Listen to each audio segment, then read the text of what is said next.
I don't like anything about you, mother, said my eldest son's wife. We want to live with our family alone, so get out. I was shocked to hear these words. It reminded me of when I had to leave my own parents' home. Now, I felt angry at the idea of being kicked out of this house too. Fine, I'll leave, I said, gathering my things to go. This was too much. I was determined never to forgive my eldest son's wife. It was time to put my plan into action. So, my name is Sandra Clark, and I'm 61 years old this year. I'm technically retired, but I'm still lucky enough to have some work.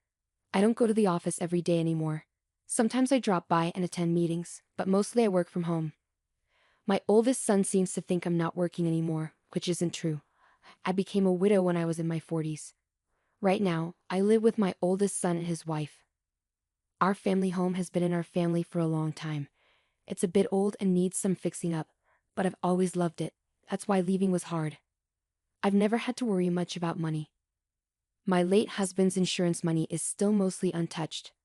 I've been able to live comfortably without worrying about my future. Even though it might seem like I have an easy life, there are some things that bother me. It's mostly my oldest son's wife, Jessica. She's strong-willed and we often clash. This tension didn't just start recently. It goes back to when she first told us they were getting married. I still remember the outfit she wore when she first came to meet us. She showed up in a tracksuit that looked like something she wore back in high school. She said she wanted to be real with us, but I couldn't help but find it a bit odd. It's not exactly lying, but it felt like she was trying too hard to prove something. She's also very argumentative and smart, which can be challenging. I couldn't understand why my oldest son chose her as his partner. Later, I found out that Jessica was the one who pursued him. She's bold, I'll give her that, and she's attractive too. I think my son, who's a bit naive and sheltered, fell for her charm. Even after they decided to marry, things didn't change much. To put it nicely, she's straightforward. To be blunt, sometimes she lacks common sense in how she acts.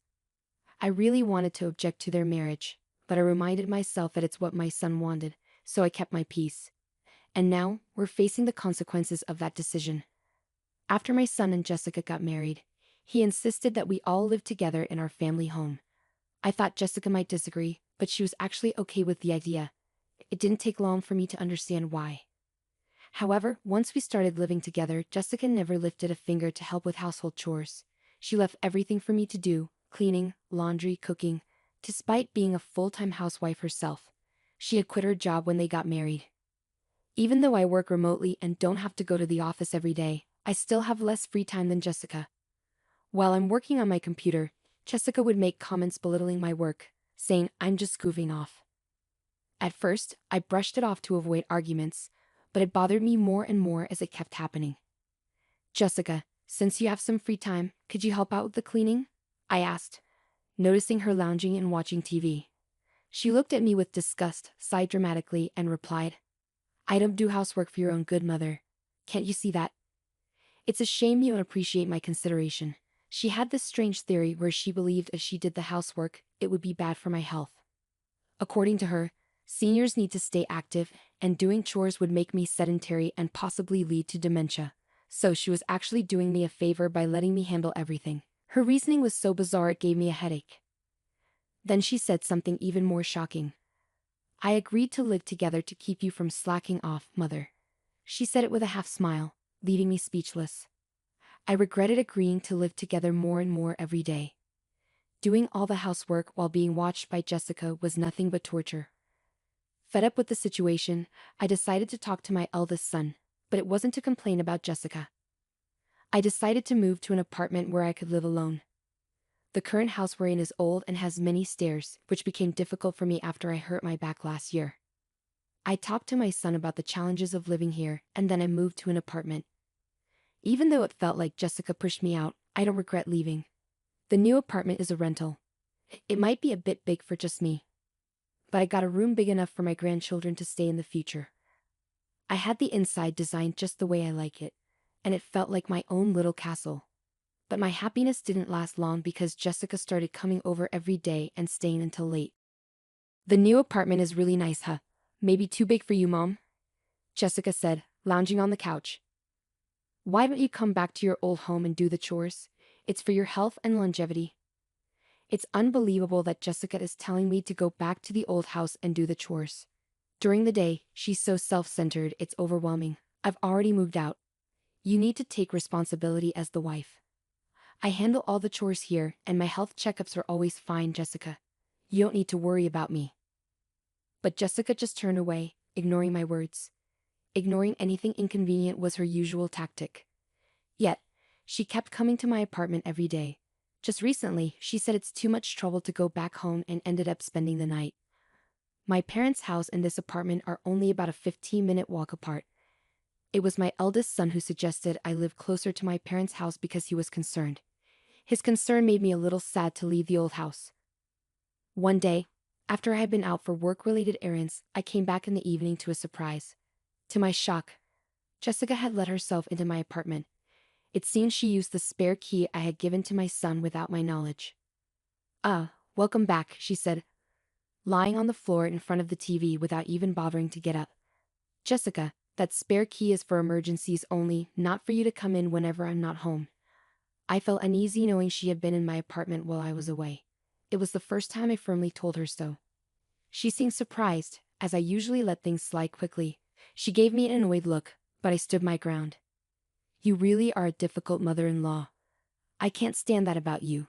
Jessica started yelling at me. I can't stand anything about you, not even this apartment. We're a family, so you should leave. With that, she tried to push me out the door.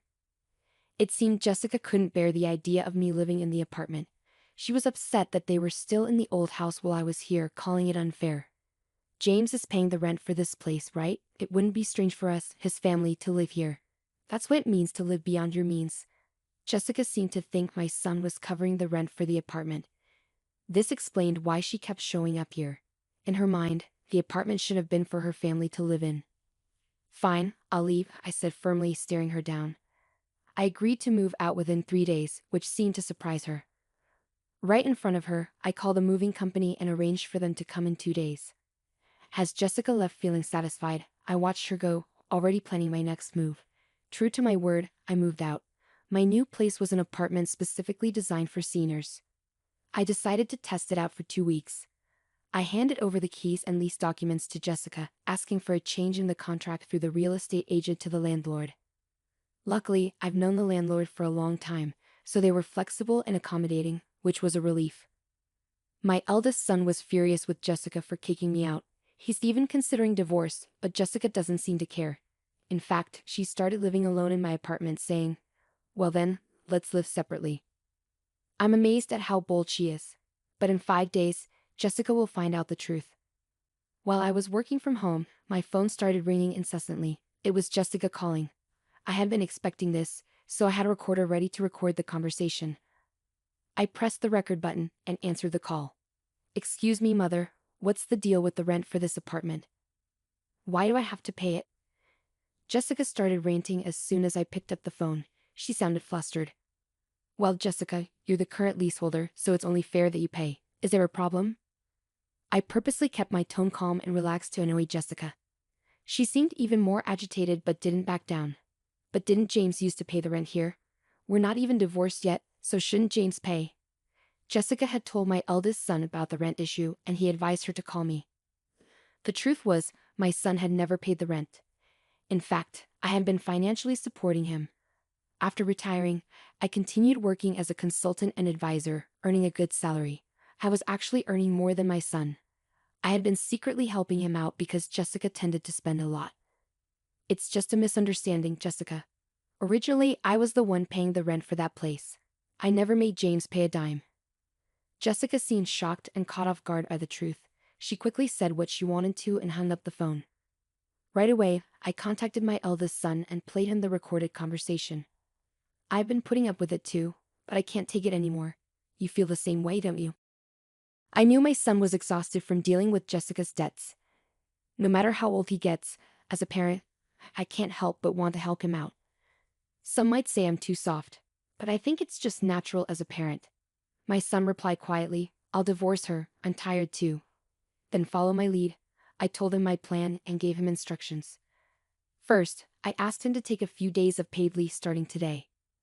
Then, I told him to quietly move out his important belongings without letting Jessica know.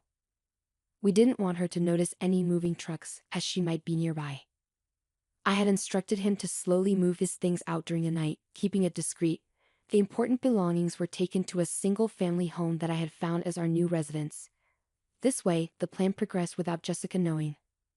3 days later, Jessica called again, sounding even more flustered than before. "What? Why are you so worked up? Just like last time." I kept my tone deliberately relaxed as Jessica sounded overly anxious, almost in a state of panic. "Mother, our house is up for sale.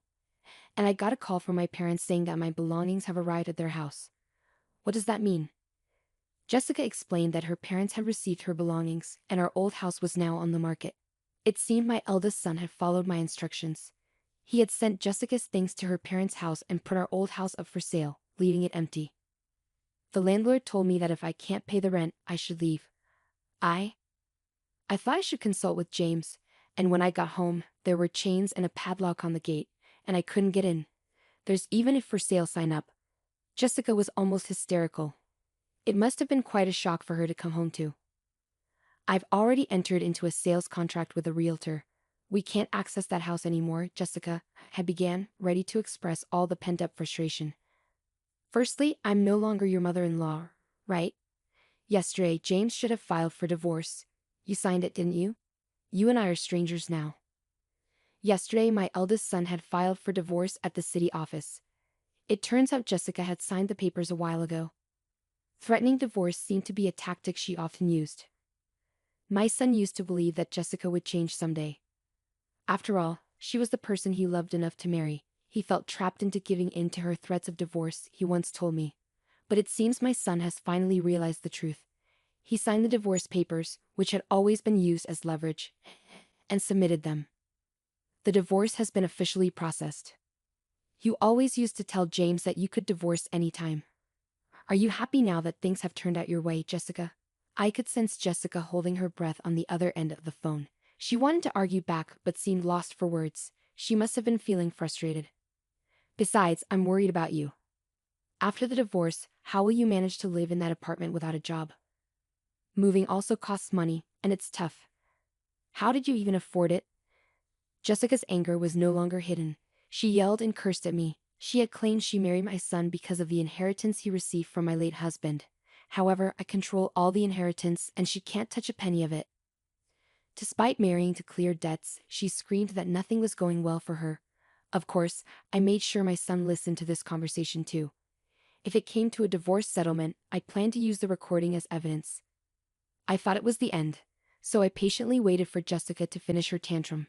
She ranted for about 15 minutes without pause. Then, in the end, she started begging me for help, crying. She confessed that she had been disowned by her family. With nowhere else to go, she pleaded for my assistance. It suddenly clicked for me. Something had felt off at the wedding, and now I understood what it was. Jessica had no place to go, no home to return to. Despite feeling a bit sorry for her, I couldn't ignore the consequences of her actions. Apologizing now won't change anything. We're strangers now. There's nothing more to discuss. Good luck with your life from here on, I said before ending the call with Jessica. I felt a sense of relief afterward. It seems Jessica caused trouble at my eldest son's workplace. He told me things escalated to the point of involving the police when he returned home. Jessica, who had been staying at the apartment without paying rent, had her keys changed by the landlord while she was out. Now, she can't even get into her own apartment. She might have tried to contact me or my son, but we had canceled our phones and got new ones with new numbers. I can only imagine the despair she felt when she realized she couldn't reach us no matter how many times she tried. We didn't give her our new address either, so she can't reach us that way. After causing a scene at my son's company, she was issued a restraining order. With no other options, it seems Jessica turned to her disowned family for help. However, when she returned home, she was met with a shocking sight. The luggage I had sent to her family's house was left out in the rain in the backyard, and she wasn't even allowed inside the house. It's likely that the unpaid rent for the apartment had been billed to her parents, adding to their anger. I heard rumors that she's currently staying in an apartment provided by an organization that supports homeless people. Without the ability to spend as she did before, she seems stressed when I pass her on the street. I was stunned to see how much her hair had turned white and how dry her skin looked. She had changed so much. I hardly recognized Jessica at first. It made me realize just how much a change in living conditions can affect a person. I've started a new life in the house I bought with my late husband's inheritance. It's a duplex, so my son can remarry whenever he wants. For now, he joins me for dinner, but otherwise, he takes care of his own things. I've found that this distance works well for us. The money from selling my parents' home is safe for future needs. I plan to use it for my son and his future wife when they marry. And of course, I'll keep some aside for any future grandchildren. I'm thinking of creating the English garden I've always dreamed of in my new home. On days when I'm not working, I spend time in the garden, caring for the young trees and herbs. This new life, filled with hope, has become my daily routine.